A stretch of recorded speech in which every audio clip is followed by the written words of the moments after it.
Hello, and welcome to How to Solve a Rubik's Cube in 30 Seconds. This is a multi-part series that I've been doing to teach you how to do the Rubik's Cube in 30 seconds. If you've watched part 1, you know that I do this very differently than most people do it. I don't use the top row, middle row, bottom row to solve this cube. I actually use what I call the X's and O's method, where I solve an X on every side, and then I do the edges. I personally believe this is a much faster way to do the cube because it allows you to move forward and solve different parts of the cube, not having to worry about putting things back afterwards. This is an additional part 1 because I wanted to make sure everybody was clear on how to get the X on the top side clearly. I think it might be fairly obvious for most people, but just in case it's not, I just wanted to go over this step one more time. So at the beginning of the solving of a Rubik's Cube, as I discussed in part 1, the first thing that you want to do is you want to make sure that you've studied the cube and you're going to actually try to pick the side that you can solve the fastest and the easiest. In this particular case, I'm not going to just pick the best side. I'm just going to pick any side because what I want to do is actually show you what happens if things aren't coming together quickly and you actually have to think about moving things around. Because you, in this step, while you don't want to take really any time to do it, you want it to come together, sometimes it just doesn't come together. What's important to know on your cube is what the opposites are. So for example, the center opposites. The orange is opposite to the red. The blue is opposite to the green. And the yellow is opposite to the white. This is different on different types of cubes. You need to know what your opposites are on your cubes. And that's really important because as you're going to start to put these pieces in place, you don't necessarily do it off of the centers. You're going to do it by looking at the relationships of the colors of the other pieces. And you don't have time to say, okay, here's a blue which it doesn't match. Should this blue go here or should this blue go here? Well, if you know automatically that the opposite where's the blues? If you know automatically that you don't want to turn it to the blue. If you know automatically what the opposites are, then even you don't even have to do this to sort of like figure out your centers. You just want to be able to say, oh, okay, this blue is going to need to come here, whether or not your center is correct. And I know this because it's a blue-white, and there's a blue-white, and so therefore that blue-white is going to need to come there to make a white and a white to line up. So you need to sort of just know that stuff automatically as you go through it. Okay, so let's just sort of get to it. And actually, interestingly enough, here's another blue, and these blues don't match as well. And you can say, oh, well, this blue actually needs to come here. Okay, so let's get to it. And I'm going to just, to make it difficult, I'm going to pick randomly this green side. And even though I said you're not supposed to put the middles in for the purposes of this demonstration, I'm just going to show you by putting the middle connected to these two greens. I always suggest you at least look for two things that connect to start. But in this case, there's actually no two pieces that actually are perfectly in place. Those blues were wrong. These greens are wrong. These whites are wrong. So let's just pick green and say we have to start. And we know that while we could keep one of these in place, one of these is incorrect. So you always want to start by looking at knowing where the other two pieces are. So here's a green.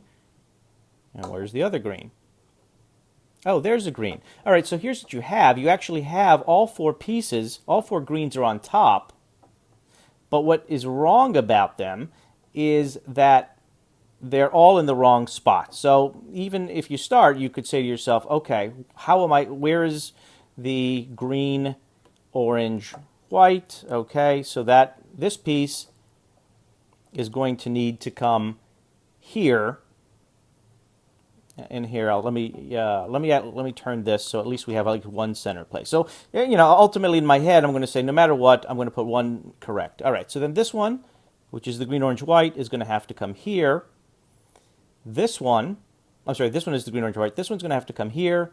This one, which is the red, yellow, is going to have to go there. And this one is going to have to come here. So this is where things get a little tricky, because you have to be able to move quickly, and you got to start moving these things in place quickly. So what I'm going to show you is two moves that will start to move these things faster. One of these moves are, what if you need to put this here? You still want, and again, you want, we're making an X on the top side, so it can't be just here but turned. You actually have to have this here so that you're able to sort of like have a yellow and a green here and a red there. So here's what you want to do with that move. You want to take this, and you're going to move this to here in a few short moves. You're going to move that down and that up. You're going to twist the bottom twice, and you're going to move that back up. And I guess it doesn't matter where you move that because you've already moved it to there. So let's just look at that again. You have this piece here. You go, oh, this piece needs to go there. You turn that one down. You turn that one down. You turn it twice. You bring that back up. You bring that back up. Bang! We've got two in place. With a little luck, as you're putting those back in place, you're putting an eye on where the other two greens are. Oh, beauty. Here's what we do. We have the greens. They're still up in place here, but they need to be turned. Okay. So quickly what you need to assess in that is, is this in the right place and just needs to be turned? Is this in the right place and needs to be turned? And I can already see that actually this is in the wrong place, needs to be here. This is in the wrong place, needs to be here. I am, however, going to tell you that sometimes, and it's not when you're starting a side, you have to be able to be quick enough to abandon what you started. Because even though we've started on this green here, we have also put these two here in yellow. And if you're able to just look around here, you'll notice these two yellow pieces are here. And actually, they match here, meaning that if we just turned the bottom twice, while we really started with the green, we abandoned the green, and we actually finished the yellow side. So this is part of the step one that I think I went over very quickly to say everyone just needs to get an X really fast. Well, the truth is that it's a little bit of an art here because you need to do it in as few moves as possible. And even though I started with the green, I wound up realizing just by doing that flop move that actually I had the yellow solved too. And then you're already off and running on your bottom. But I want to go and I guess just say if you need to, let's go back to the green. One more thing. If you do need to swap these two, what you're going to do is you're going to have to, unfortunately, bring them down, move them out of the way, and then you're going to have to put them back up. And this becomes a little bit of a labor-intensive move, which you really don't want to do in the beginning. If you're trying to solve in 30 seconds, this move really should only take you a few seconds. So moving it down and moving it over and moving it, and moving it over is step one on what you need to do to get this up there. But then what you're going to need to do is you're going to need to bring this one down, bring it back around, and then bring it up. And then you've placed the fourth one there. You have to do the same thing. Bring it down, bring it back around, and bring it up. As you can see, it's many more moves than just being able to look and say, hey, I've got another side if I just flip that.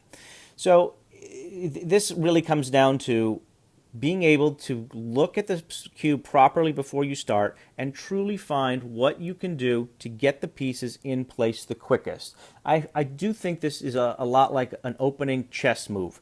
There's a finite number of combinations that you actually could learn and do them, and you really need to know the best ones for each cube so that you can pick the right side. Because not picking the right side and causing a few extra moves like I just did will hurt you in the long run. I hope you enjoyed this. Hopefully you've continued on with the whole series. If not, definitely check out steps 2 and 3, which are going to put an X on the bottom. And thank you for watching.